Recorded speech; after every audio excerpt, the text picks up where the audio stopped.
क्यों? क्योंकि इसके फंक्शंस जो हैं वो मुझे समझ में आता है कि कौन सा फंक्शन किस तरह से रिएक्ट करेगा।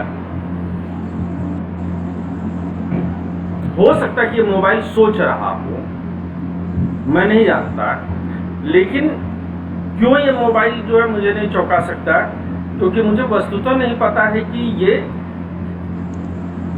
मुझे वस्तुतः पता है कि ये किस तरह से रिएक्ट करेगा, इसलिए इसका सोचना या ना सोचना मैटर ही नहीं करता है।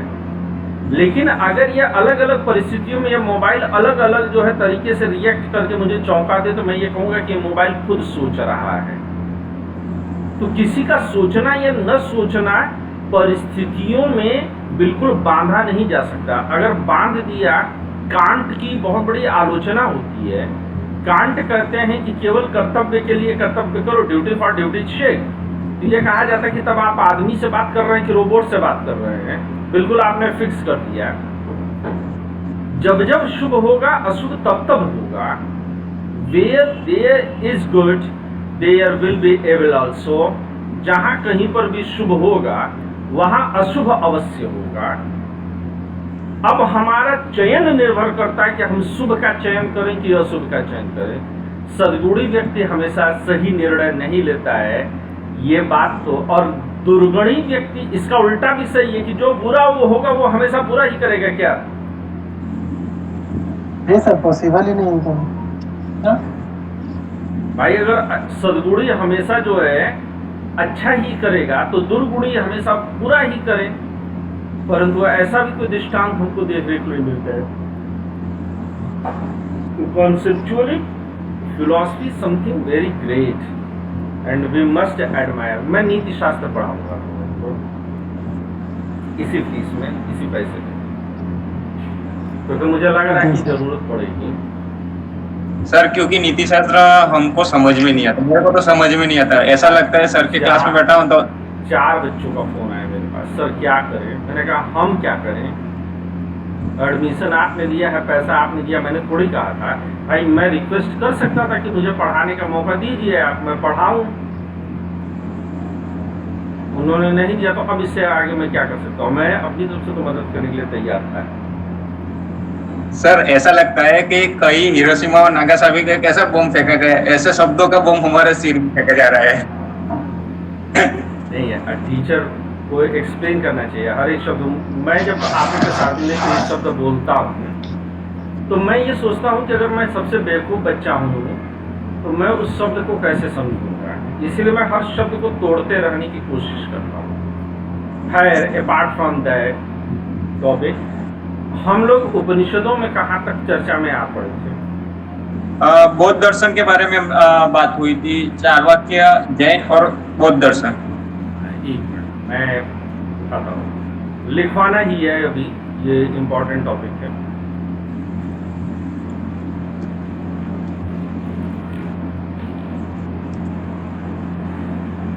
मैं कौन से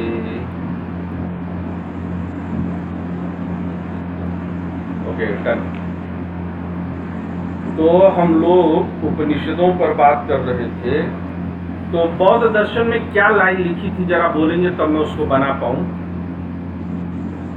सर बौद्ध दर्शन अपने विज्ञान अध्ययनवाद, अनित्यवाद, अक्रमवाद, वादी, अविद्वान चतुष्कोण निर्णय आदि सीतों का लिए उपनिषदों का अध्ययन देते हैं, रेडी है। बौद्ध दर्शन अपने विज्ञानवाद, अद्वैतवाद, अनित्यवाद, कर्मवाद, अविद्या, चतुष्कोटि, निर्वाण आदि सिद्धांतों के लिए उपनिषदों का अत्यंत ऋणी है। हाँ, इसी प्रकार बौद्ध दर्शन के आर्य सत्य,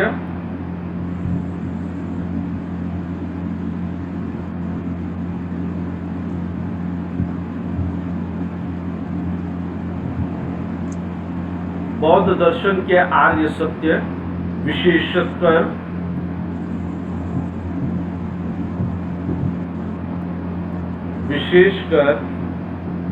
प्रथम आर्य सत्य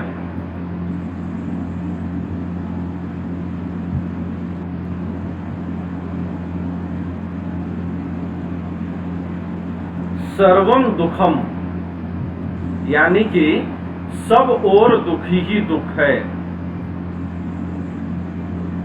पॉलिटी पढ़ा तो दुख मिला कि कुछ ज्यादा ही हैवी पढ़ा दिया, एथिक्स पढ़ रहे हैं तो अलग दुख मिल रहा है कि मन भर का नहीं पढ़ने को मिल रहा है। फिलॉसफी पढ़ रहे हैं तो दिमाग की चक्कर घिन्नी होने लगी है कि क्यों इतना पढ़ना पड़ रहा है। तो कहते हैं बौद्ध दर्शन में कि दुनिया में जहां देखो वहां दुख ही दुख है। ये दुनिया मिल भी जाए तो क्या दुनिया है। तो सर्वम दुखम और अनात्मवाद, अनात्मवाद क्या कहता है? अनात्मवाद का मतलब है कि आत्मा नाम की चीज नहीं होती है। अनात्मवाद की झलक कठोपनिषद में दिखाई देती है। बहुत प्यारा उपनिषद है ये, मजा आता है इसको पढ़ करके। इसी में नचिकेता की कहानी आपको पढ़ने को मिलेगी। कठोपनिषद, कठोपनिषद मतलब कठ उपनिषद। उपनिषद का नाम क्या है? कठ। कठोपनिषद में मिलती है। कठोपनिषद की कहानी क्या है इसको भी थोड़ा सा जान जाइए। कठोपनिषद की कहानी मूल रूप से यह है कि एक बार एक ऋषि थे, उनका नाम था उद्दालक। बड़ा टेढ़ा नाम है, उद्दालक। और लिखने की जरूरत नहीं है, बस सुन लीजिए, कहानी है, पूछता नहीं है।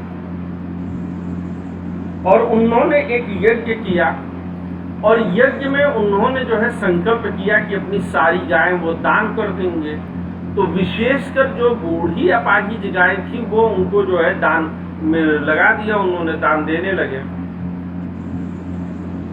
तो उद्दालक का बेटा नचिकेता था और नचिकेता ने तब प्रश्न किया कि हे पिताजी, आप इन बूढ़ी गायों को क्यों दान दे रहे हैं?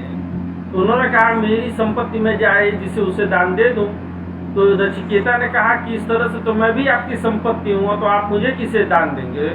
तो उद्दालक गुस्से में बोले कि मैं तुझे यमराज को दान देता हूं। तो गुस्से में उद्दालक ने बोला था, तो पिता के वचन का मान रखने के लिए नचिकेता सीधे यमराज से मिलने पहुंच गए। और यमराज उस समय जो है अपने घर पे नहीं थे, तो 3 दिन तक वेट करते हैं नचिकेता। और नचिकेता वेट करने के बाद जब यमराज मिलते भी हैं तो यमराज उनको बहुत तरह का लालच देते, बेटा लौट जाओ, ये यमलोक है, यह क्रिकेट का ग्राउंड नहीं है कि खेलने चले आए हो। लेकिन नचिकेता नहीं मानते हैं। तब उन्होंने आशीर्वाद दिया कि बोलो तुम्हें क्या चाहिए, मैं तुम्हें 3 आशीर्वाद देता हूँ। तो उन्होंने कहा कि मेरे पिता जो मुझसे गुस्सा है वो जो है समाप्त तो हो जाए, उनका जो संपत्ति वगैरह कुछ का झगड़ा वगड़ा था वो सब जो है उनका निपट जाए। और तीसरा वरदान मांगते हैं नचिकेता कि मुझे आत्मा क्या है इसका सही ज्ञान दीजिए। तो कहते हैं कि पहला तो बेटा सही है, ये आत्मा आत्मा के चक्कर में तुम कहाँ पड़ गए, तुम कुछ और मांग लो। लेकिन जब नचिकेता बिल्कुल नहीं मानते हैं, कहते हैं नहीं, मैं तो जब भी ऑप्शनल लूंगा मैं फिलॉसफी ही लूंगा। तब जाकर के यमराज जो है दर्शन प्रतिपादित करना शुरू करते हैं। तो नचिकेता के प्रश्नों के उत्तर में ही आत्मा का वर्णन किया गया है कठोपनिषद में। तो वहां पर जो है यह भी बताया गया कि किस तरह से बहुत सारे लोग आत्मा के अस्तित्व को मानने से इनकार कर देते हैं। तो ये बड़ा जो है बढ़िया जो है नचिकेता का नाम जो है हिंदू मैथोलॉजी में, हिंदू दर्शन में प्रायः आता है। हालांकि हिंदू दर्शन नहीं कहना चाहिए, लेकिन ठीक है, बोलचाल की भाषा में बोल देते हैं। ठीक है, अगला लिखिएगा।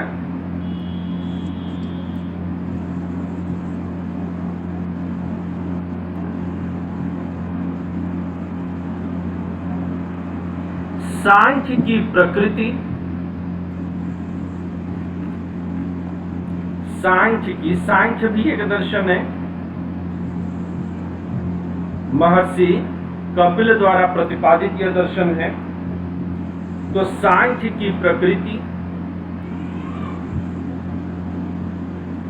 हम लोग पढ़ेंगे, बहुत प्यारा दर्शन है, मजा आएगा पढ़ करके इसको। प्रकृति, त्रिगुण, पुरुष,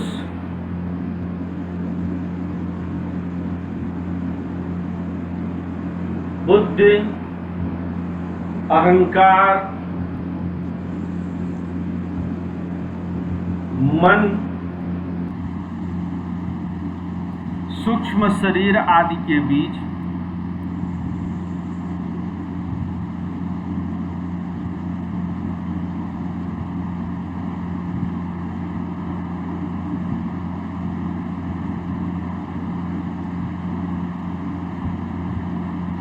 आदि के बीच और अंकुर,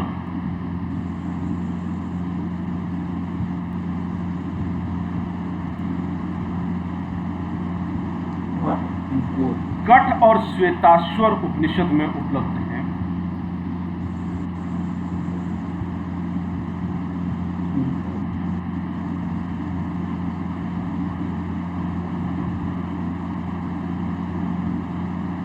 कठ और श्वेताश्वर उपनिषद में उपलब्ध है। इसी प्रकार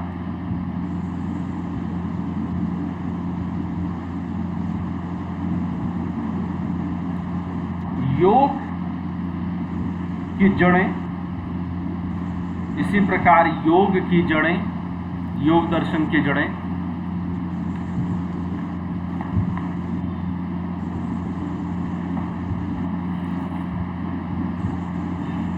भी श्वेताश्वर और कठ उपनिषद में मिल जाती हैं।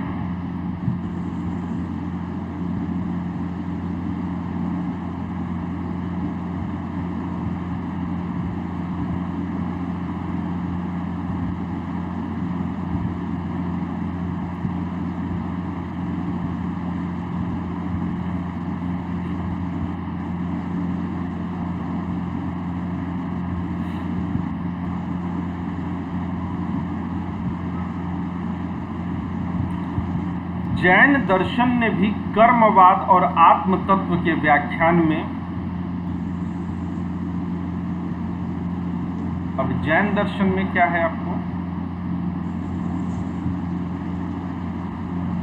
नया हेडिंग ना सर? नहीं, इसी में पॉइंट वाइज बढ़ते जाएंगे ना। कर्मवाद और आत्म तत्व के व्याख्यान में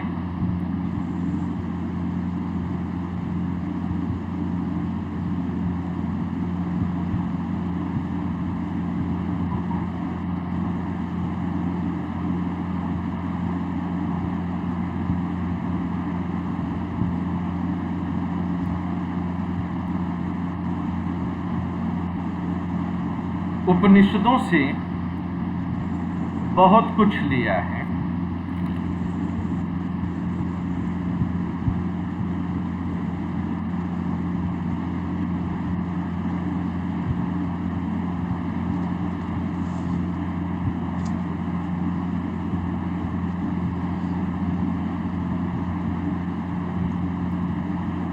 आगे लिखिएगा।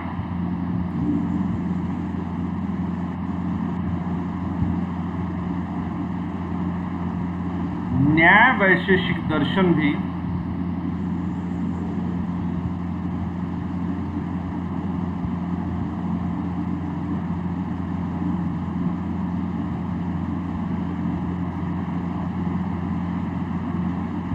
अपने ज्ञान मीमांसा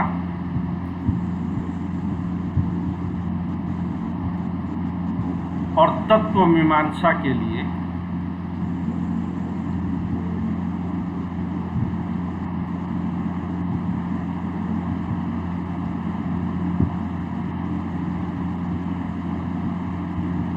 उपनिषदों का ऋणी है।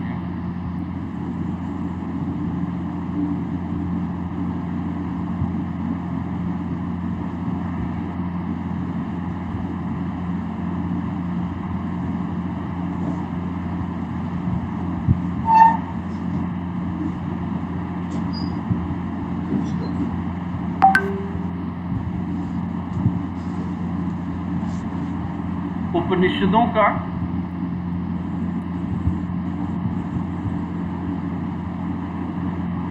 सार ही गीता के रूप में उपलब्ध है। उपनिषदों का सार ही गीता के रूप में उपलब्ध है।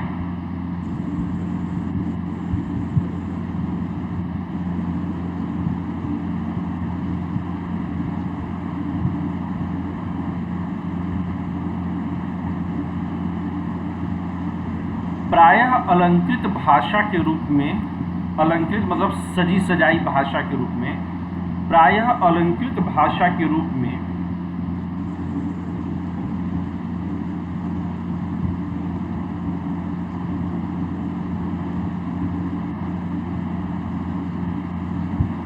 यह कहा जाता है कि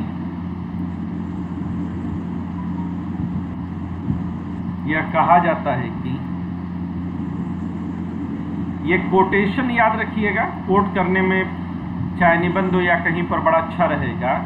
गीता को उपनिषद गायों का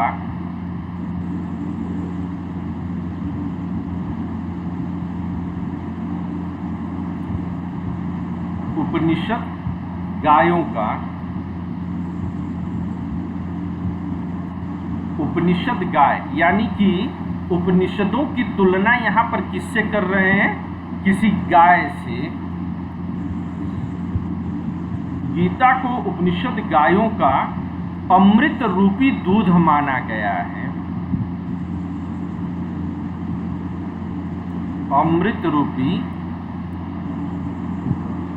दूध माना गया है।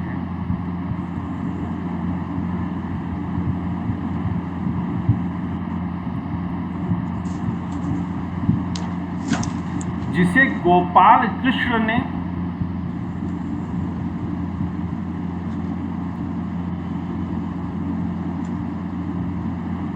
अब गोपाल का एक अर्थ यहाँ पर इंद्रियों को पालने वाला है और दूसरा यहाँ पर गायों को पालने वाला है। तो जिसे गोपाल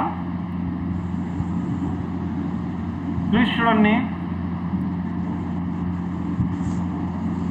अर्जुन को बछड़ा बनाकर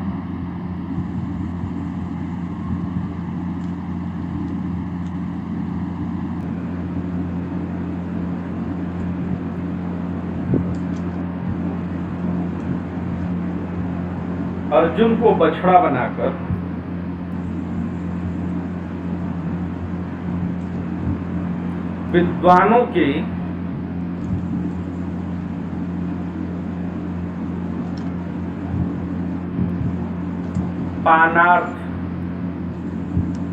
पानार्थ शब्द का मतलब क्या है? पीने के लिए। पान शब्द का मतलब होता है पीना। तो पानार्थ दूहा है, मतलब दूध जैसे दो करके निकालते हैं वैसे। यानी कि भगवान श्री कृष्ण ने अर्जुन को बछड़ा बना करके उपनिषद रूपी गायों का जो दूध निकाला है विद्वानों को पीने के लिए, वह विद्वानों के पीने वाला दूध ही वस्तुतः श्रीमद् भागवत गीता है, वही गीता है। परवेज ऊपर से निकल गई? नहीं सर, मैं सोच रहा था। सोच रहे थे इस पर जो है जीएसटी लगेगा 5%। नहीं सर, ये सोच रहा था कि वेद को इतना महत्व दिया गया है, तो फिर वेदों को आगे जाकर हिंदू माइथोलॉजी में क्यों आगे नहीं बढ़ा गया है? जैसे कि अपने गीता है तो उसको एक अलग दिया गया, दर्जा दिया गया, जैसे कि पुराण को दिया गया, तो वेदों को इतना दर्जा क्यों नहीं मिला? वो सोच रहा था। नहीं, ये चीज अलग रखिएगा। पहली चीज तो हमेशा ये समझिएगा कि वेदों को समझना इतना आसान नहीं है, कॉम्प्लिकेटेड है। और गीता जो है उसी का एक हिस्सा है। अब माइथोलॉजी, वेद माइथोलॉजी नहीं है। हुआ क्या कि चीज़ों को सरल तरीके से कहने की ज़रूरत है। जैसे परवेज से मैं बोलूं कि परवेज दूसरों को माफ़ कर देना चाहिए, तो ये बात परवेज के लिए कितना प्रभावकारी होगी। और जब मैं उनको बताऊं कि परवेज जब मोहम्मद साहब रोज अपने घर से निकलते थे तो एक महिला रोज उनके ऊपर कूड़ा फेंक देती थी। एक दिन जब वो कूड़ा नहीं फेंकती है तो मोहम्मद साहब जाकर के उसका हालचाल पूछते हैं और उसको जब देखते हैं बीमार तो उसके जो है दवा दारू आदि का इंतजाम करते हैं। तो उससे उस महिला का हृदय परिवर्तन होता है। अब मोहम्मद साहब की ये शिक्षा जो है परवेज के लिए ज़्यादा प्रभावकारी सिद्ध होगी या फिर केवल सच बोल दिया जाए। ये इसी तरह से मैं सूरज से कहूँ कि सदा सच बोलना चाहिए तो सूरज के लिए वो ज़्यादा महत्वपूर्ण होगा कि या जब मैं सूरज को हरिश्चंद्र की पूरी कहानी सुनाऊँ तब सूरज के मन पर उसका प्रभाव ज़्यादा जमेगा। तो कई बार ये होता है कि सिंपल तरीके से या बिल्कुल चीज़ों को टू द फैक्ट कर देने से वो अपना वो प्रभाव नहीं छोड़ती हैं, जबकि हम उन्हें कुछ रूपकों और कुछ मिथकों, कुछ मिथ्स के जरिए हम उनको सामने रखते हैं और यहीं पर माइथोलॉजी काम में आती है।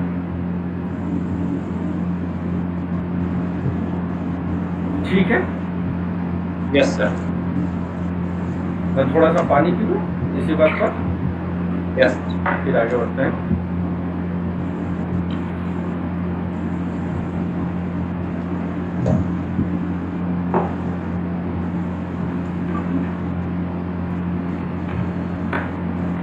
मैं बहुत स्लो चल रहा हूँ अभी ताकि जो है धीरे धीरे मुद्दे जो है एडॉप्ट हो जाए। आगे लिखिएगा जरा।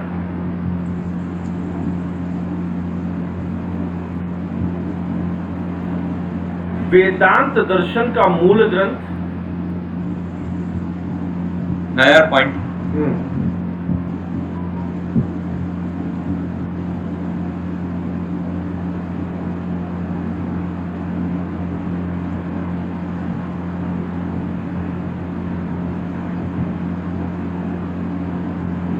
वेदांत दर्शन का मूल ग्रंथ ब्रह्म सूत्र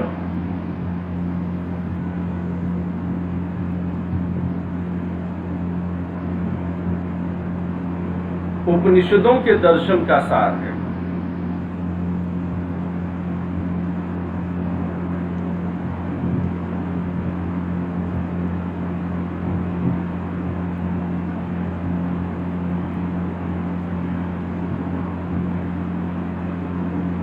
उपनिषदों के दर्शन का सार है।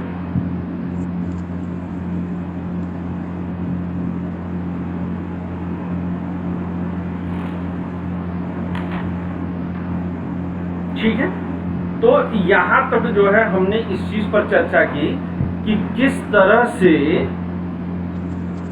उपनिषदों का भारतीय दर्शन में क्या योगदान है। वो देखेंगे तो सारा जो है मसाला आपको यहीं से बनता हुआ दिखाई देगा। अब जरा हम लोग एक नई हेडिंग बनाएंगे, एक नया जो है एलिमेंट आज उठाएंगे और वो है उपनिषदों में आत्म तत्व। उपनिषदों में आत्म तत्व मतलब कि आत्मा का बखान कैसे किया गया है उपनिषदों में, जरा इसको समझिएगा, मजा आना चाहिए। ठीक है, कुछ बहुत बढ़िया।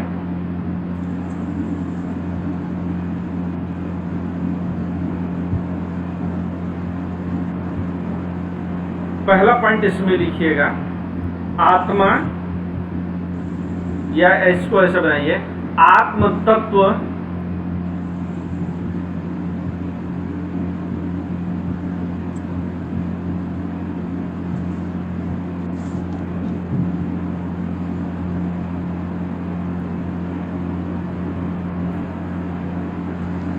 स्वतः सिद्ध और स्वप्रकाश है।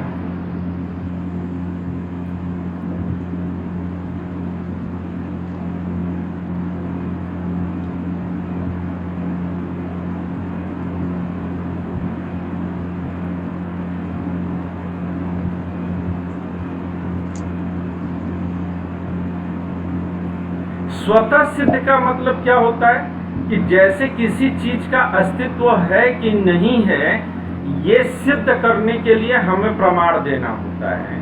जैसे मैं आपके सामने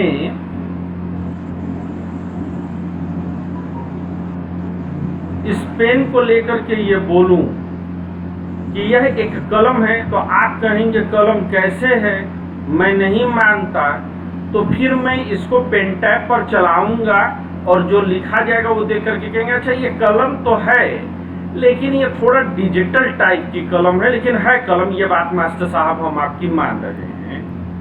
यही चीज कि इसकी सत्ता जो है स्वयं में सिद्ध नहीं है, हमें सिद्ध करनी पड़ती है, और किसी चीज की सत्ता सिद्ध करने के लिए हमें अन्य कई उपायों की आवश्यकता पड़ती है।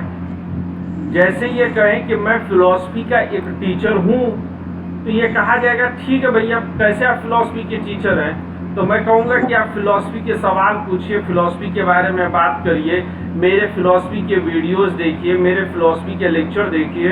तो अन्य कई उपकरण हैं, उपाय हैं, जिनके माध्यम से मैं अपना फिलॉसफी का टीचर होना सिद्ध करता हूँ। यानी कि एक चीज को सिद्ध करने के लिए किसी अन्य चीज का हमें सहारा लेना पड़ता है, लेकिन आत्मा वह चीज है जिसको सिद्ध करने के लिए, जिसको साबित करने के लिए किसी अन्य चीज का सहारा हमको नहीं लेना पड़ता है। जैसा है साहब बस है, यह स्वतः सिद्ध है। किसी चीज को देखने के लिए हमें रोशनी की जरूरत पड़ती है, लेकिन रोशनी को खुद देखने के लिए, प्रकाश को स्वयं देखने के लिए क्या हमें प्रकाश की आवश्यकता पड़ती है? क्या नहीं। तो इसी तरह से कहे कि किसी भी चीज को जानने के लिए, समझने के लिए उसे प्रकाश में लाना पड़ता है, लेकिन आत्मा स्वयं में प्रकाश है, वह स्वयं प्रकाशवान है। उसके लिए अन्य कहीं और से उसके ऊपर लाइट फेंकने की जरूरत नहीं होती है। कहे ये बात तो आपने कह दिया, ये बात साबित कैसे होगी?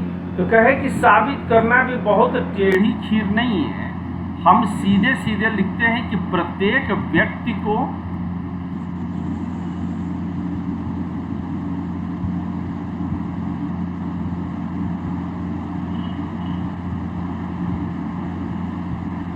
अपनी आत्मा का साक्षात अनुभव होता है।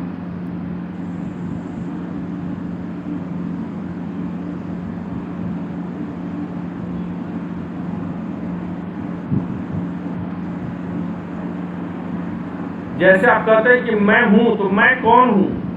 क्या मैं शरीर हूं? कह नहीं, शरीर कैसे है? शरीर अगर मैं होता तो मैं एक बार यहां से मैं कट जाऊंगा तो क्या मैं थोड़ा कम हो जाऊंगा? अब खूब जो है दबा के माल खा करके और चौड़ा हो जाऊं, तो क्या कहेंगे कि मैं थोड़ा अब ज्यादा हूं? नहीं, मैं हूं और मेरा शरीर कट गया या मेरा शरीर फैल गया। मैं न कटा हूं, ना मैं फैला हूं, ना मेरा नाश होना है, क्योंकि नाश मेरी शरीर का होना है। तो वो मैं हूं, और वह मैं कौन हूं? मैं साक्षात वह जीवात्मा, वह आत्मा हूं। इस प्रकार से कह सकते हैं कि मैं हूं। सर लिखना है ये? हाँ, जो मैं लिखूं वो तो लिखना है। मैं हूं, यह ज्ञान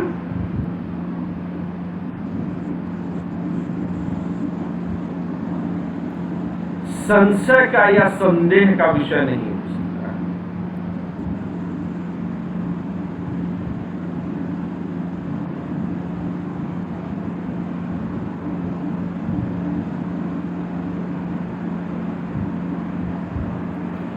और ना ही आत्मा का निषेध किया जा सकता है, और ना ही आत्मा का निषेध किया जा सकता है।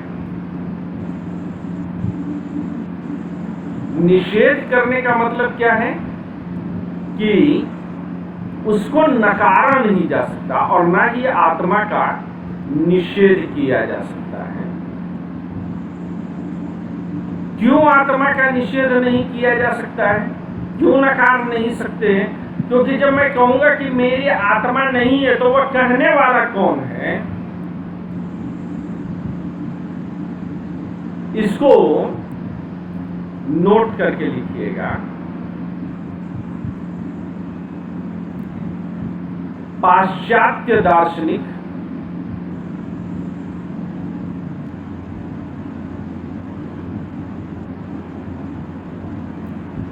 रेने डेकार्ट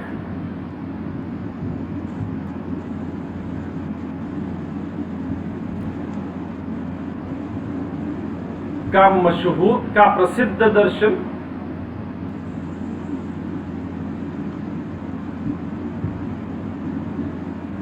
कॉगिटो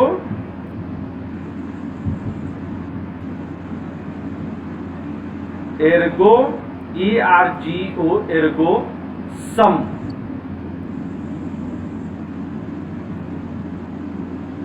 भी इस सिद्धांत के काफी निकट है।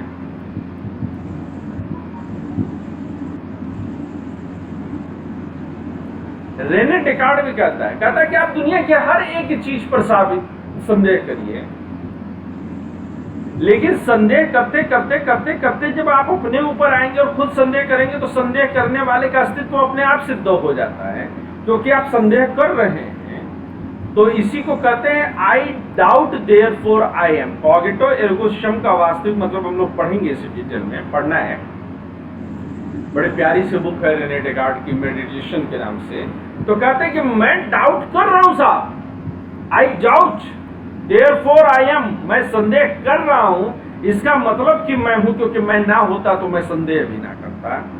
तो मैं संदेह कर रहा हूं इसलिए मैं हूं। यही उपनिषदों का दर्शन है। हालांकि रेने डेकार्ट बहुत बाद में पैदा होते, उनसे हजारों साल पहले उपनिषदों में इस बात को जो है प्रमाणित किया गया है। इसको संस्कृत का एक श्लोक है, चिंतये चिंतयो अस्मि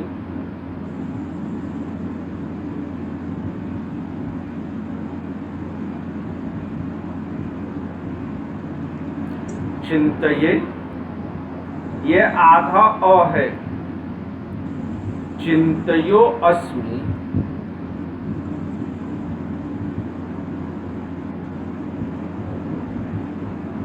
यानी कि चिंतन करने से चिंतनकर्ता का अस्तित्व सिद्ध होता है। चिंतन करने से चिंतनकर्ता का अस्तित्व सिद्ध होता है।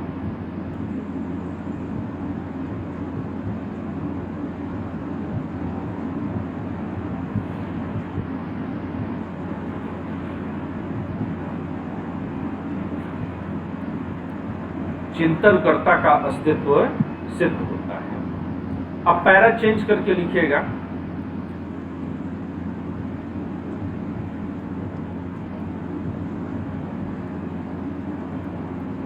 किंतु हमारा व्यक्तिनिष्ठ जीवात्मा, किंतु हमारा व्यक्तिनिष्ठ जीवात्मा,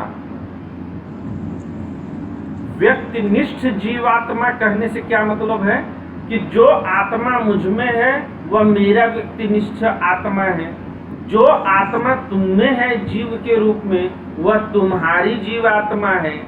तो ये हम सब के अलग अलग जो जीवात्माएं हैं, हम सब में अलग अलग जो जीवात्मा बसती है वही व्यक्तिनिष्ठ जीवात्मा है।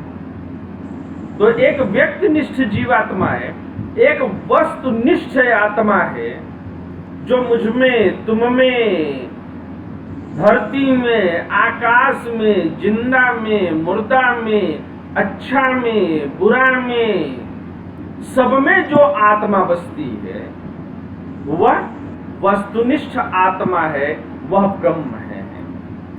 हम में जो आत्मा है वह जीवात्मा है, वह व्यक्तिनिष्ठ है। तो कहते हैं कि हमारा जो व्यक्तिनिष्ठ जीवात्मा है वह शुद्ध आत्म तत्व नहीं है। वह क्या है? वह शुद्ध आत्म तत्व नहीं है।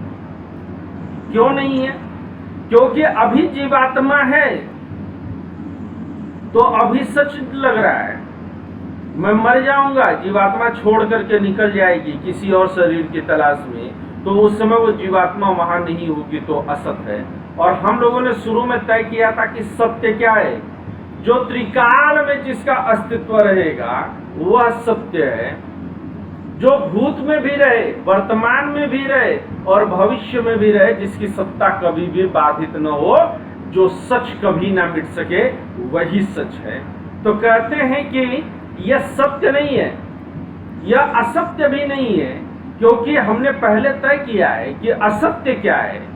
असत्य वह है जो कभी भी सच ना हो सके। तो ये जो जीवात्मा हमारी है, हमारे अंदर जो जीवात्मा बसती है, वह ना तो सत्य की कोटि में आती है और ना ही असत्य की कोटि में आती है, बल्कि इनके बीच की स्थिति है।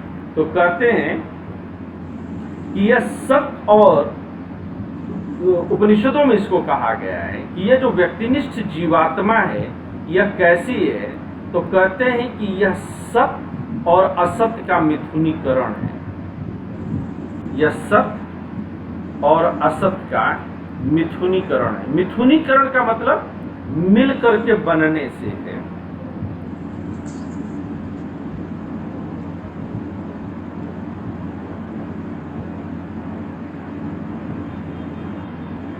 यह सत्य और असत्य का मिथुनीकरण है। चेतन और जड़ की ग्रंथि है।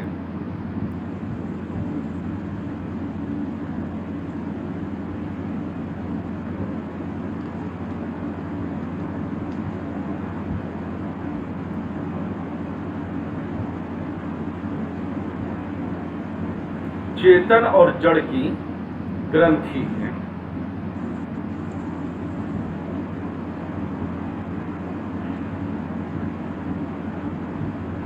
मतलब कि इसमें चेतना का भी लक्षण है और जड़ होने का भी लक्षण है। कॉन्शियसनेस भी है और अनकॉन्शियसनेस भी है, मैटेरियलिस्टिक भी है।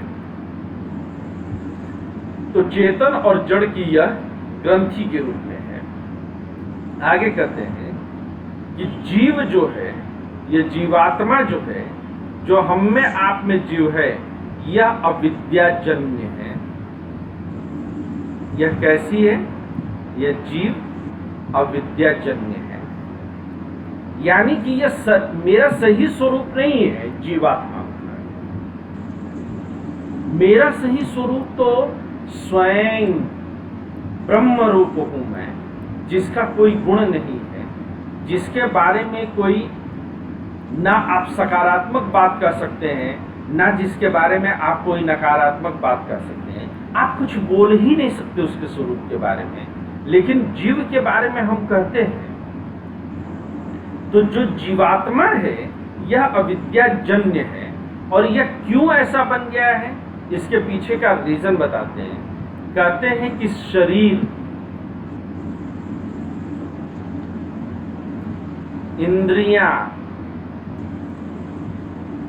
मन, बुद्धि, शरीर, इंद्रियां, मन, बुद्धि, अहंकार, ये सब अविद्या के कार्य हैं।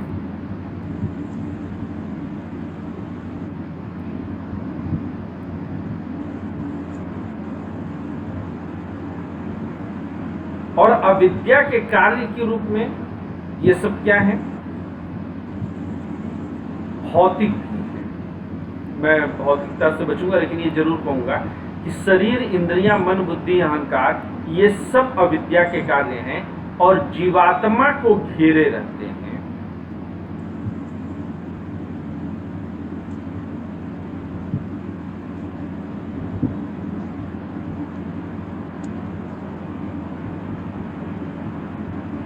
यानी कि जो जीवात्मा है वह कैसा है? शरीर, इंद्रिय, मन, बुद्धि, इन सब से लिपटा हुआ है। आप इसको कुछ ऐसे समझ सकते हैं कि मान लीजिए कि यह शुद्ध आत्म तत्व है, तो इसी में शरीर हो जुड़ गया है, इंद्रिय जुड़ गई, मन जुड़ गया, बुद्धि जुड़ गया, अहंकार जुड़ गया, अंतःकरण जुड़ गया।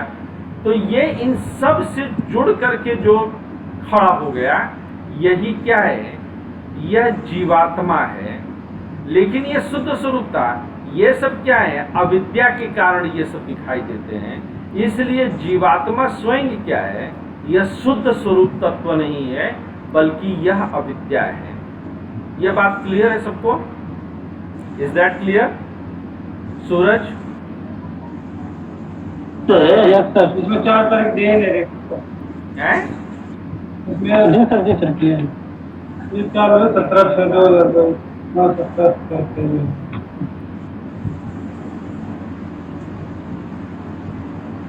घर पे नहीं है।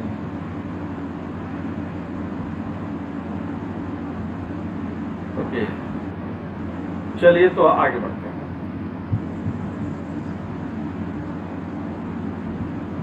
और इसी कारण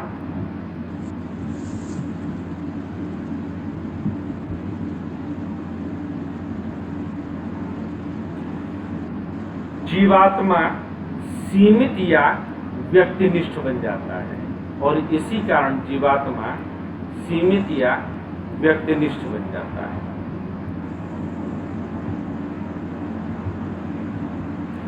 किंतु इसमें शुद्ध चैतन्य ही, शुद्ध चैतन्य मतलब प्योर कॉन्शियसनेस, चेतना ही प्रकाशित हो रहा है। किंतु इसमें शुद्ध चैतन्य ही प्रकाशित हो रहा है। यह एनलाइटेंड है। किस रूप में एनलाइटेंड है? प्योर कॉन्शियसनेस के रूप में शुद्ध चैतन्य ही प्रकाशित हो रहा है।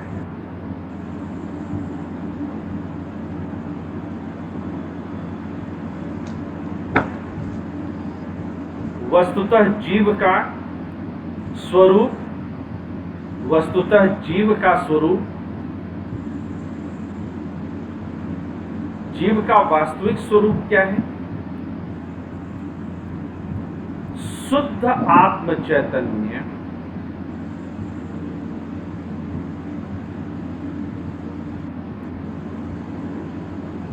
यह शुद्ध आत्म चैतन्य है।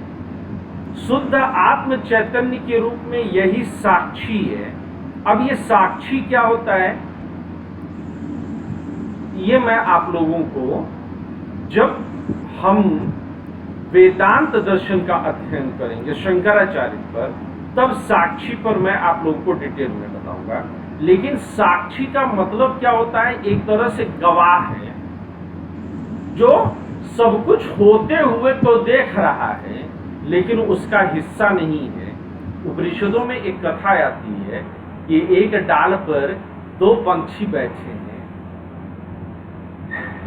डाल, यह एक ही आत्मज्ञान की लड़ी है, आत्मज्ञान की श्रृंखला है। तो एक डाल पर 2 पक्षी बैठे हैं, एक फल खा रहा है और दूसरा सिर्फ देख रहा है। तो जो फल खा रहा है वह इंद्रिय, बुद्धि, अहंकार आदि से जुड़ा हुआ जीवात्मा है, जो कि कर्ता भी है और जो कि भोक्ता भी है। लेकिन जो उस अविद्या के परे है वह कर्ता या भोक्ता का भाव नहीं रखता है।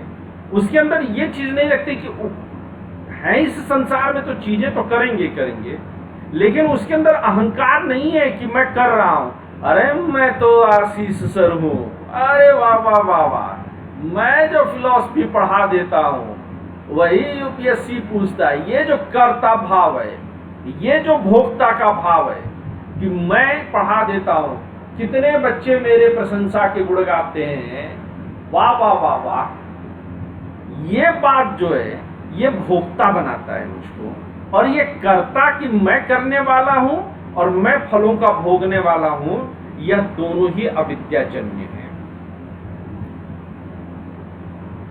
आत्मा अपने शुद्ध स्वरूप में साक्षी मात्र है, चीजें हो रही हैं, वह उन्हें सिर्फ देख रहा है, उनमें उसमें न कर्ता का भाव है न भोक्ता का भाव है। जिस दिन हम ये समझ लेंगे कि करता है तुम मगर मेरा नाम हो रहा है, यही कर्ता के भाव से मुक्ति है।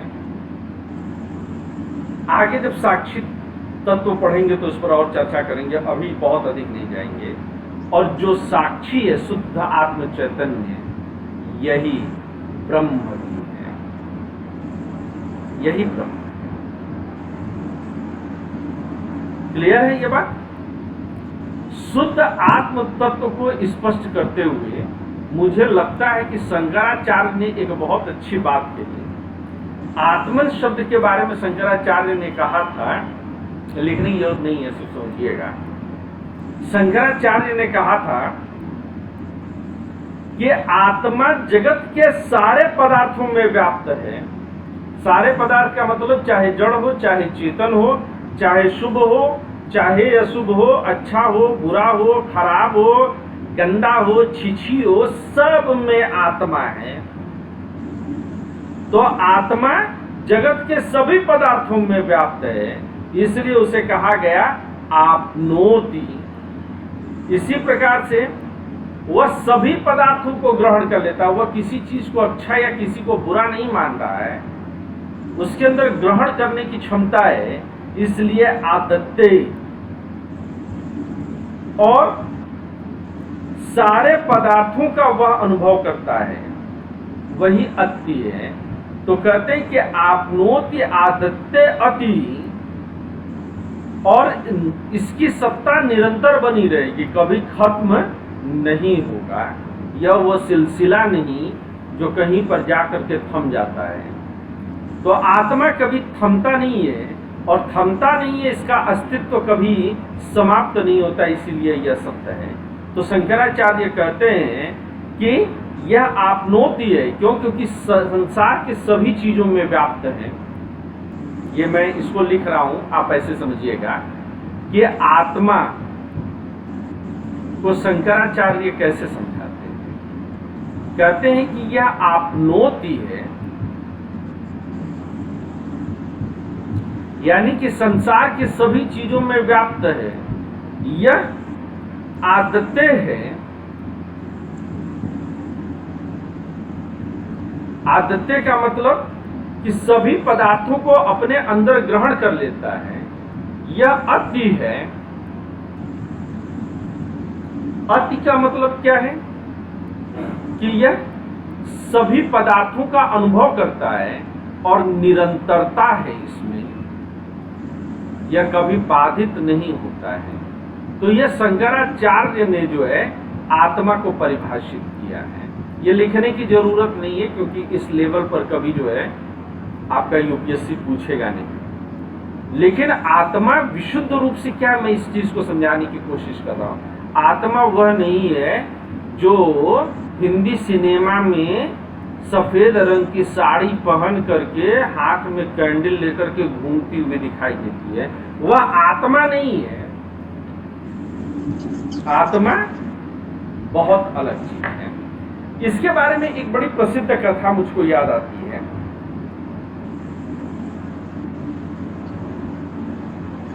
जब सृष्टि का प्रारंभ था,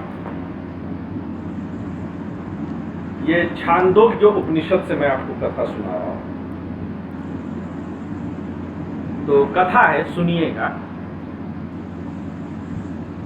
तो कहते हैं कि जब छांदोग्य उपनिषद में कथा आती है कि जब सृष्टि का प्रारंभ था, तो सृष्टि के कर्ता धर्ता के रूप में उस समय प्रजापति का जो है नाम आता था। तो प्रजापति के पास उस समय देवताओं के प्रतिनिधि के रूप में इंद्र और दैत्यों के प्रतिनिधि के रूप में विरोचन गए। ये आप समझिएगा, इस कथा को समझिएगा। मैं इसको थोड़ा लिख करके समझा रहा हूं। मैं ये कथा कहां से समझा रहा हूं? छांदोग्य उपनिषद से। छांदोग्य उपनिषद में यह कथा किसको जो है केंद्र में रखती है? प्रजापति को। यही माई बाप थे, देवी देवता थे। तो प्रजापति के पास दो लोग जाते हैं। एक देवताओं के प्रतिनिधि इंद्र जाते हैं, और दूसरा दैत्यों के प्रतिनिधि विरोचन जाते हैं। तो इंद्र भी जा रहे हैं और विरोचन भी जा रहे हैं। इंद्र और विरोचन ने जाकर के पूछा कि आत्मा कैसा है, या आत्मा या पुरुष। आत्मा के लिए एक शब्द और प्रयोग में लाया गया है, और वह क्या है? आत्मा या पुरुष शब्द लाए गए। तो कहते हैं कि यह कैसा है? तो प्रजापति जिसको जान लेने से सारे दुख दूर हो जाएंगे, यह आत्मज्ञान क्यों पाया जाता है? क्योंकि आत्मज्ञान से सारे दुख दूर हो जाते हैं और आत्मा हमेशा मदमस्त आनंद की अवस्था में रहती है। इसीलिए इसको सत्य चित्त आनंद सच्चिदानंद कहा गया है। सच्चिदानंद का मतलब क्या है? कि सत्य हो यानी कि कभी नाश न हो जिसका, चित्त यानी कि चेतना के रूप में रहे, और सदैव आनंद रहे। अब एक शब्द और समझिएगा, सुख और आनंद में अंतर है। रसगुल्ला खा लिया, सिनेमा देख लिया, गर्लफ्रेंड के साथ घूमने चले गए, सुख की प्राप्ति हुई, क्योंकि सुख इंद्रियों का विषय है। और हम किसके बारे में चर्चा कर रहे हैं? आनंद। आनंद ऐसा नहीं कि आनंद आएगा तो हा हा हा हा हम हंसेंगे, यह सुख की अवस्था में हंसते हैं। आनंद का मतलब कि आप इंद्रियों के जो सुख दुख का स्तर है उसको त्याग करके आप ऊपर उठ जाएं। वह उदासीनता की अवस्था है आनंद, जो भगवान शिव ने पाया है। उदासीन हो जाने का मतलब क्या है?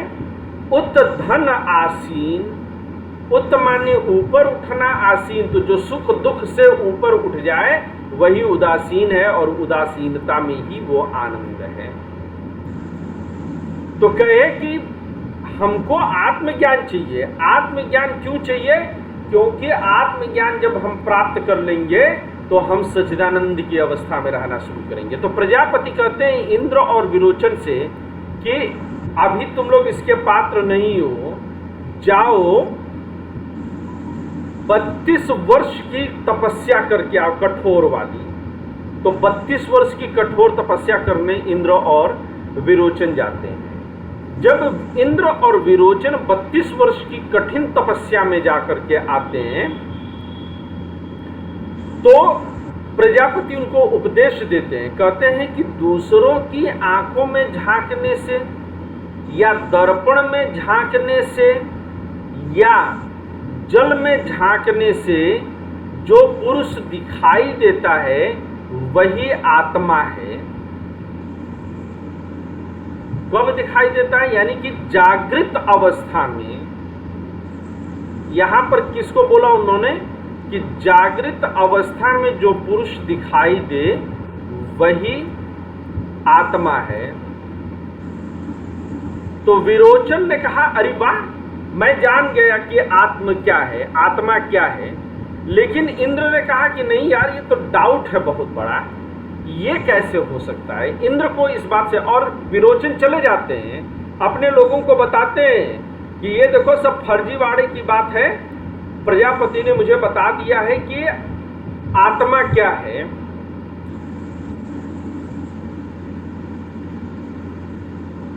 और मैं आत्मा जान गया हूं। और यहीं से कहते हैं कि चार्वाक दर्शन निकला जिसमें कि शरीर से भिन्न आत्मा नहीं माना गया है। यहां पर क्या माना गया है कि आत्मा क्या है? शरीर ही आत्मा है। तो विरोचन ने वही जाकर के सबको समझा दिया, कहा कि अगर यही शरीर आत्मा है तो इसको खुश रखने के लिए जो कुछ भी करना है करो, खूब बढ़िया दबा करके खाओ, कर्जा ले करके भी खाना पड़े तो खाओ, घी पियो, यावत् जीवेत सुखम जीवेत ऋणम कृत्वा घृतम पिबेत भस्मीभूतस्य देहस्य पुनरागमनम कुतः, कि जब तक जियो भैया सुखपूर्वक जियो, कर्ज लेकर के भी घी पियो, भस्मीभूत हो जाने वाली यह शरीर कहाँ आएगी। पर इंद्र को डाउट होता है। इंद्र कहते हैं ना, ये कैसा है? आत्मा शरीर की छाया या प्रतिबिंब भर कैसे हो सकती है? ये बात साहब गले नहीं उतर रही है। और फिर अगर शरीर को खूब बढ़िया सा कपड़ा वगैरह पहना करके आभूषण वगैरह लाद दिया जाए तो शरीर सुंदर दिखता है, तो इसका मतलब कि आत्मा भी सुंदर हो गई। और शरीर अगर कहीं से कट फट गया तो आत्मा भी कट फट जाएगी। यह कैसी आत्मा है, यह कैसा है आनंद? नहीं नहीं, कुछ गड़बड़ है। और कहते हैं कि अगर शरीर का नाश हो गया तो आत्मा का भी नाश हो गया, तो फिर ये जो है हमेशा के लिए होने वाला आनंद कहाँ से है? इंद्र कहते नहीं भैया कुछ गड़बड़ है। तब इंद्र प्रजापति के पास वापस जाते हैं, और प्रजापति के पास जब वापस जाते हैं तो पहले 32 वर्ष की तपस्या बोली थी। कहे कि प्रजापति से कहते कि नहीं भैया ये आपने जो बताया है आत्मा, वो सही बात पूरी तरह से पल्ले नहीं पड़ी, बात तो कुछ और है। तो प्रजापति कहते हैं ठीक है तुम्हारा संदेह सही है, लेकिन 32 वर्ष की तपस्या और करके आओ। तो अब ये 32 वर्ष की तपस्या के लिए फिर गए, और आने के बाद वह कहते हैं, प्रजापति इंद्र को समझाते हैं कि जो स्वप्न में तुम पुरुष को देखते हो, वही जो है स्वप्न में जिसे तुम देखते हो वह आत्मा है, क्योंकि वह शरीर का छाया भर नहीं है। इंद्र कहते हैं कि लेकिन अगर मैं ऐसा मान लूं कि जिसको हमने स्वप्न में देखा, स्वप्न का जो पुरुष है वही आत्मा है, तो ठीक है कि वह जो है शरीर के जो दोष हैं उनसे तो मुक्त है, क्योंकि हो सकता है कि जीते में हाथ कट जाए लेकिन सपने में हाथ पूरा रहेगा। लेकिन कहते हैं कि स्वप्न का पुरुष भी रोता है, स्वप्न के पुरुष को भी दर्द होता है, मिठाई के लिए उसकी भी लाट टपकती है। तो कहे कि फिर यह कैसे जो है आत्मा है? यह तो अभी भी लालच से, घृणा से, मोह से बधा हुआ है। तो कहे कि अभी बात पूरी नहीं हुई। प्रजापति के पास, गुरु जी के पास फिर गए। गुरु जी ने कहा कि बेटा 32 वर्ष की तपस्या और कर लो। तो कहे कि 32 वर्ष की तपस्या चलो और कर लेते हैं। तो उन्होंने कहा कि जो सुषुप्ति की अवस्था में, सुषुप्ति के अवस्था में जो रहता है, यानी कि बहुत गाढ़ी नींद होने पर जो चेतना आपकी है वही आत्मा है। क्यों? अब इसमें क्या बात हुई कि जब बहुत गाढ़ी नींद में रहते हैं तो सपने नहीं आते आपको, लेकिन आप मर भी तो नहीं जाते हैं। तो कहे कि सपने में जो पुरुष रो रहा था, गा रहा था, नाच रहा था, वो वाला दोष तो खत्म हो जाता है यहाँ पर। लेकिन यह भी जो है कि दुख का अनुभव नहीं है तो सुख का भी अनुभव नहीं है, तो आनंद का भी अनुभव नहीं, इसमें तो कुछ है ही नहीं। ये तो जो है खाली डब्बा बना दिया आपने। तो फिर ऐसी आत्मा का क्या लाभ? हमें तो वह आत्मा चाहिए जो सदा सत्ता में बना रहे और जिसकी चेतना अनंत आनंद में पड़ी रहे। तो कहे कि ये भी वाला सही नहीं है। तो फिर उन्होंने गुरुजी से कहा, गुरुजी बात समझ में नहीं आई। तो उन्होंने कहा 5 वर्ष और तपस्या करके आओ। जब 5 वर्ष और तपस्या करके आए तो उन्होंने कहा कि नहीं, यह जो तुम तीनों को जानते हो, यह तीनों आत्मा के सही स्तर नहीं है। आत्मा का सही स्तर तो तुरीय अवस्था है। कौन सी अवस्था है? तुरीय अवस्था है। और तुरीय अवस्था में वो कहते हैं कि उस तरह उन्होंने उपदेश दिया है कि हे इंद्र, जागृत, स्वप्न और सुषुप्ति, इन तीनों अवस्थाओं में अभिव्यक्त चैतन्य शुद्ध आत्म तत्व नहीं है। आत्म चैतन्य जिसे कि तुम जानने के लिए आए हो, जो कि सच्चिदानंद अवस्था में सत्चित और आनंद की अवस्था में रहता है, वह चौथी अवस्था या तुरीय अवस्था है। और उन तीनों अवस्थाओं का आधार है, यानी कि इसी तुरीय अवस्था पर जागृत अवस्था, स्वप्न अवस्था और सुषुप्ति अवस्था तीनों टिकते हैं। आत्मा, देह, इंद्रिय, प्राण, मन, बुद्धि, अहंकार, ये सब जितना आप जानते हैं इस दृश्य जगत में, वह उन सबसे परे है। और वह सभी चीजें जो इस संसार में आप जानते हैं, वह सब इसी तुरीय अवस्था पर ही निर्भर करता है। क्योंकि इंद्रिय और वाणी की पहुंच आत्मा के स्तर तक नहीं होती है। तो इस प्रकार से इन्होंने क्या बताया कि जब आत्मा के स्तर को समझने के लिए हमको एक काम करना होगा कि हम इस तरह से समझेंगे कि आत्मा के 4 स्तर हैं। ये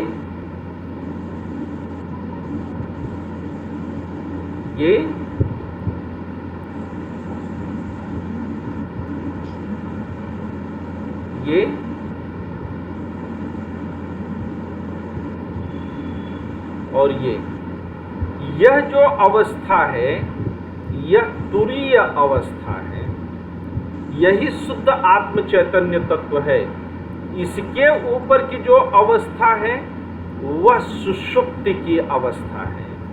ये प्रजापति समझाते हैं इंद्र को। इसके ऊपर की जो अवस्था है वह स्वप्न की अवस्था है।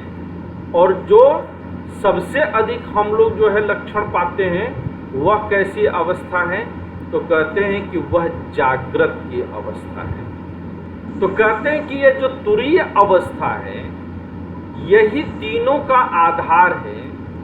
इसका खासियत क्या है कि यह तीनों का आधार है। तीनों कौन? सुषुप्ति, स्वप्न और जागृत का आधार है। क्योंकि अगर यही ना रहे तो गाढ़ी नींद के बाद आप उठेंगे नहीं, खत्म ही हो जाएंगे। आपको सपना याद नहीं रहेगा और जागते में भी आप जो तमाम क्रियाएं करते हो वो संभव नहीं है। तो यह तुरीय अवस्था है। इसका एक और गुण है तुरीय अवस्था का, क्या? कि यह लौकिक सुख दुख से परे है। दूसरा गुण क्या है कि लौकिक सुख दुख से परे है।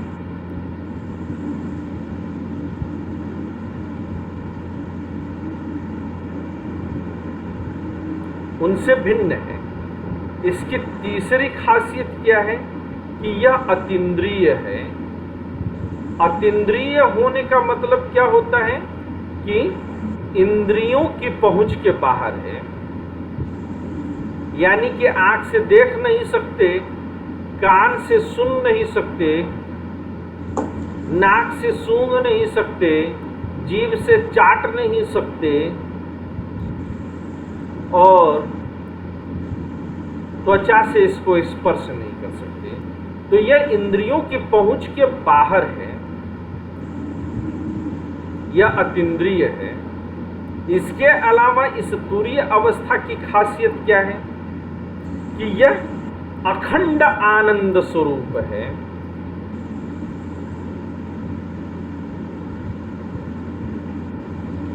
यह अखंड आनंद स्वरूप है। इसकी एक और खासियत है। वह खासियत क्या है तुरीय अवस्था की?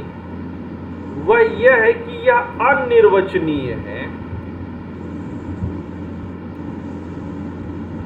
अनिर्वचनीय मतलब जिसका वर्णन न हो सके, जिसका बखान न कर सके, जिसका वर्णन न कर सके, यह ऐसा है। यानी कि गूंगे ने मिश्री खाई, मीठी तो लगी लेकिन कितनी मीठी लगी ये बता नहीं पाएगा, यह अनिर्वचनीय है। हम सब इस मामले में गूंगे हैं और इसका जो तत्व ज्ञान है वो उस मिश्री जैसा है। जो हम आत्म साक्षात्कार जो पहली क्लासेस में हमने चर्चा की है उसके माध्यम से आप जान तो सकते हैं लेकिन बता नहीं सकते, यह अनिर्वचनीय है। तो जाना कैसे जाए इसको आप समझिएगा कि यह प्रकाशों का प्रकाश है। यानी कि आप प्रकाश को भी तभी जान सकते हैं जब यह उपलब्ध हो। जैसे कि हर एक चीज आपको रोशनी के जरिए दिखती है, लेकिन रोशनी भी तो दिखती है। अगर आपकी आंखें न रहे तो आपको रोशनी भी नहीं दिखेगी। तो रोशनी को देखने के लिए भी किसी अन्य चीज की जरूरत है। तो यही कहते हैं कि यह प्रकाशों का प्रकाश है, यह ज्योतिषाम ज्योति है। कैसी है? ज्योतिषाम ज्योति है। इसके अलावा ये जाना कैसे जाएगा, तो यह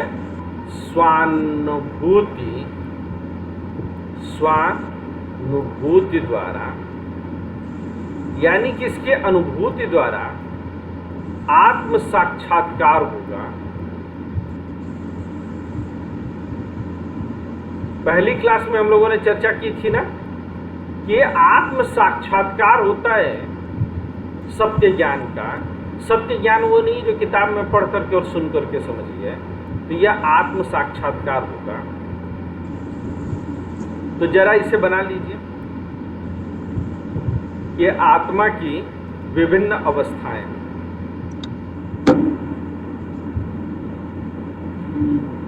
छांदोग्य उपनिषद में भी जो बात बताई गई है वह बात मांडुक्य उपनिषद में भी बताई गई है। सेम बात मांडुक्य उपनिषद में भी बताई गई है। जरा आप लोग नोट कर लीजिए, फिर मैं आगे बढ़ूं।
सर थोड़ा नीचे करिए ना, 5 में से लिखना बाकी है।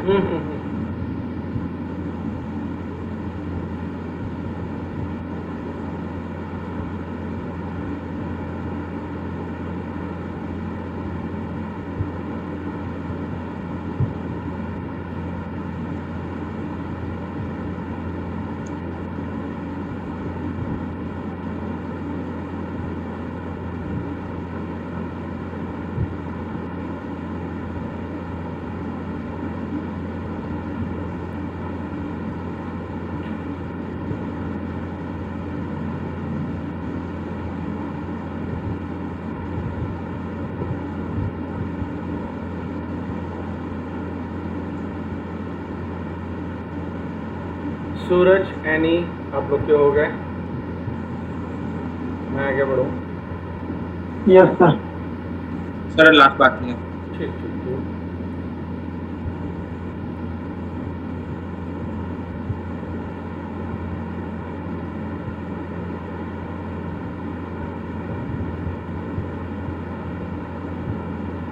Yes sir, done.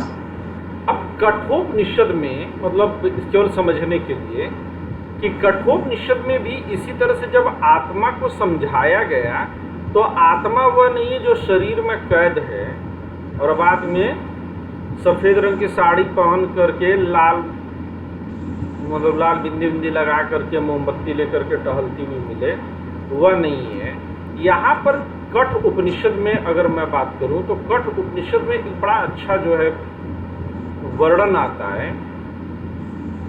कठ उपनिषद में अगर मैं बात करूँ तो उसमें कहा गया है कि ये जो हमारा शरीर है ना, एक रूपक के जरिए समझाते हैं कि हमारा शरीर जो है वह एक रथ है।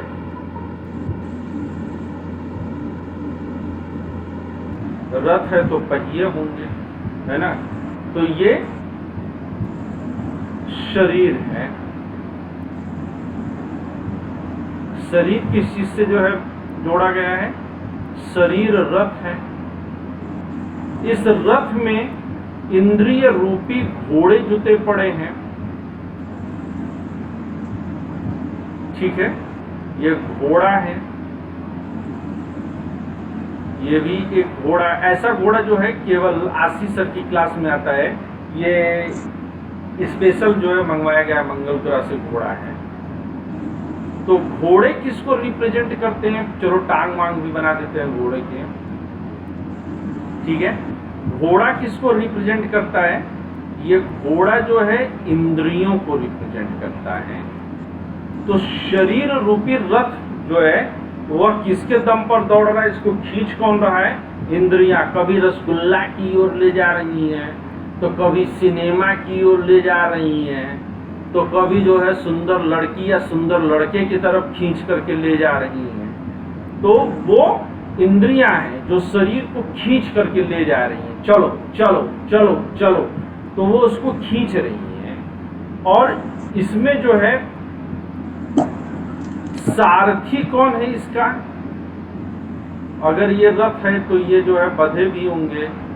इस रथ को चलाने के लिए यहाँ पर कोई सारथी बैठा होगा, तो सारथी भी कोई है।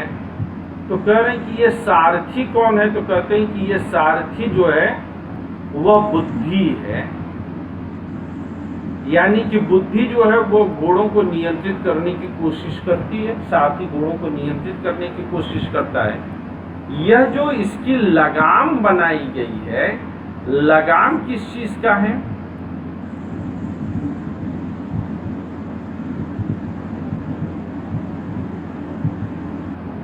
मन, ठीक है। मन के जरिए इन घोड़ों को हाँक रहा है। और ये जिस रास्ते पर दौड़ रहे हैं यह क्या है? विषयों का रास्ता है, विषय मार्ग है। इस मार्ग पर यह दौड़े जा रहा है। और आत्मा मन इंद्रिय से युक्त जीव, इस पर बैठने वाला कौन है? इसमें जो है ये गद्दी अलग से बना दी हमने, और इस पर जो है कोई बैठा हुआ है, कोई एक रथी होगा। तो ये बैठने वाला कौन है? इसका स्वामी कौन है? रथी कौन है? तो कहते हैं कि रथी इसका स्वामी, इसका जीव है। और जीव कैसा है? तो जीव अगर यहाँ पर आप देखिएगा तो वह आत्मा मन इंद्रिय से युक्त है। आत्मा मन और इंद्रिय से युक्त है, तभी वो इस पूरे रास्ते पर दौड़ रहा है। अगर जीव जो है